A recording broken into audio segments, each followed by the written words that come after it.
আমরা অনেকেই এই ভাষণটা সম্পর্কে জানি না। আমরা অনেক ভাষণ নিয়ে এখন গর্ব করি।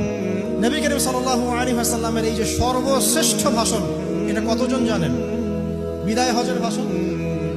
কতজন জানেন বিদায় হজের ভাষণে নবী সাল্লাল্লাহু আলাইহি ওয়াসাল্লাম কি বলেছিলেন উম্মতকে? আমরা একটু আপনাদেরকে শোনাবো, শুনিয়ে ইনশাআল্লাহ লেকচারটা শেষ করব। নবী করিম সাল্লাল্লাহু আলাইহি ওয়াসাল্লাম এই দিনে 31টা বিষয়ে উম্মতকে নির্দেশ দিয়েছেন। 31টা বিষয়, সবগুলো বলার সময় পাওয়া যাবে না, আমি কয়েকটা কথা বলছি। নবী করিম সাল্লাল্লাহু আলাইহি ওয়াসাল্লাম সবার সামনে দাঁড়িয়ে দীর্ঘ 23 বছর অক্লান্ত পরিশ্রম করে দাওয়াতি মিশন কমপ্লিট করার পরে সবাইকে সমবেত করে একটা হজ করলেন। হজ করার পরে তিনি গুরুগম্ভীর কণ্ঠে বলছেন,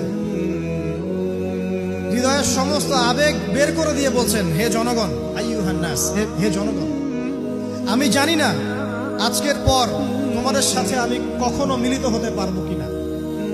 একটু চিন্তা করেন, সাহাবীরা সামনে দাঁড়িয়ে